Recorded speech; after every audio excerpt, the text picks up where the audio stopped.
கடவுளை தோதோன்னு கூப்பிட்டு அப்புறம் நாய் தான் வரும். வீட்டை சுத்தி வங்கு நாய், சொங்கு நாய், கருப்பு நாய், தாடி வச்ச நாய், புண்ணு புளுத்த நாய் எல்லாம் வந்து கத்திக்கிட்டே இருந்தா புருஷன் சும்மா இருப்பானா? குட்டிச்சு போட்டு தள்ள ஆரம்பிச்சிடும். அட்டியே இந்த மாதிரி பிள்ளைய மட்டும் பெற்று போட தெரியுது, உனக்கு தாலாட்ட பாட தெரியாது. தாலாட்ட பாடிய தெரியாது? தெரியும். எப்படி தெரியும்? நல்ல பாடு. பாடு பாப்பா.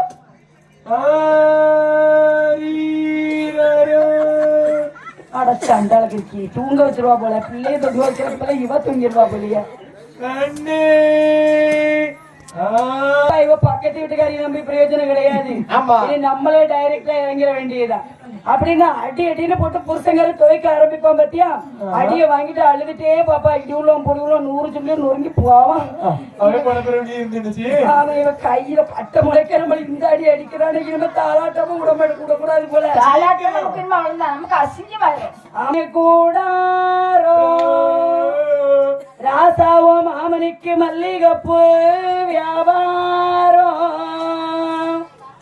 மல்லிகைப்பூ விற்று வந்தவுடன் இங்கு மணி குஞ்சம் செஞ்சு போடுவாரு. மணி குஞ்சமா? ஆமா, ஆம்பளை பிள்ளைக்கா. ஆம்பளை பிள்ளைக்கு அதான் வாங்கி போட முடியும். மணி குஞ்சம். மணி குஞ்சம். ஆமா. அப்ப போட்ட பெண் பிள்ளைக்கு என்ன போட? அது உதவுற மாதிரி அண்ணன் தம்பி உதவ மாட்டாங்க. போட்ட தாலாட்டு பாட்டு பாடுறா. தெரியாதுன்னா 2 விழுப்பு விழுத்த உடனே ராகம் பிச்சுக்கிட்டு போகுதுல அப்படின்னு பாப்பா. சரி இவ தேறிடுவா போல நம்ம தூங்குவோம்.